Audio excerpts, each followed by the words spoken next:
Zoti Elezi, e përmendi pak Iliri në studio dhe doja opinionin tuaj për LNG-n amerikane dhe insistimin e vazhdueshëm të ambasadës amerikane dhe të zonjës Pratipati, e cila her pas here e ngren atë. Madje në prononcimin e fundit, ajo vlerësoi faktin që populli i Kosovës është populli më pro-amerikan në Europë dhe më gjerë, por sërish insistoi që LNG-ja amerikane duhet të hyjë në Kosovë. Dhe me aq sa i ndjekim zhvillimet në Kosovë, duket sikur qeveria aktuale është në proces hezitimi, duke qenë se thot, ne do të mbështetemi tek terminali i Tiranës, aty do të investojmë dhe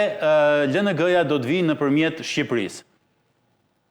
Të jeni të sigurt që ajo do të ndodhë dhe kjo qeveri nuk do të mund të ndaloj.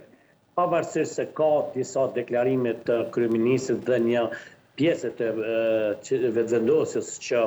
mund të themi nuk ka një qëndrim të fuqishëm kundër kryeministit në rastin konkret, shumica e subjektit politik vetëvendosjes që udhëheqin në Kosovën janë për dhe ajo do të ndodhë, nuk do të kemi fuqi politike për të ndalu infrastrukturën që e ka pralemu Shëbaja, megjithatë nuk isha pasur dëshirë që kjo të ndodhë në këtë formë. Kosova duhet që t'i thotë po, sikur se i kanë thënë vendet e tjera, dhe se Kosova duhet të jetë, mund të themi, më e angazhuar se gjithë të tjerat në projektet që Shëbaja vendos në Ballkan, duke përdorur madje territorin tonë si njëra ndër zonat siç mund të themi edhe ndoshta si territori i Shtetit Bashkuar të Amerikës, sepse të jemi të sinqertë, gjithçka që Kosova tani ka fal një serioziteti që Shëbaja kishte në periudhën e luftës, para luftës dhe tani deri në shtetësinë e saj. Prandaj çdo politikë e Kosovës, qoftë e subjektit politik që udhëheq me qeverinë, kushdo që vepron ndryshe nga angazhimet e Shëbave, ka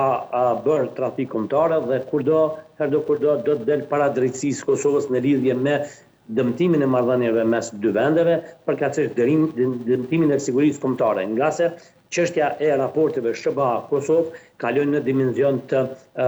çështjes natyrës sigurisë kombëtare dhe padyshim që çdo person, qoftë kryeministri i Republikës Kosovës, i cili siç u tha në studim nuk ka gatishmëri për të marrë në duart e tij drejtimin e nevojshëm që i takon, po tenton që ta sjellë sërish një situatë Kosovën sigurisë politike, sepse duket të qartë që do të kemi sërish zgjedhje, nga se nuk ka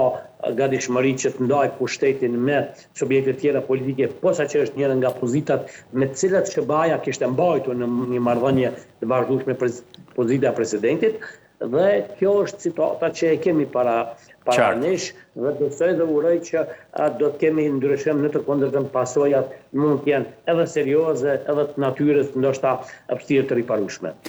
Zoti Elezit, jam shumë mirënjohës për kohën dhe opinionet që ndave me ne. Uroj që të jenë të dobishme për ju dhe shikuesit. Falenderoj, ishin të plotësisht. I dashur Ilir, shumë faleminderit për pjesëmarrjen në këtë emision. Shumë faleminderit. Të nderuar shikues, ky ishte Ballkan Talks për ditën e sotme. Deri në takimin tonë të radhës, nga unë Franco Egro, faleminderit për vëmendjen dhe miru takofshim.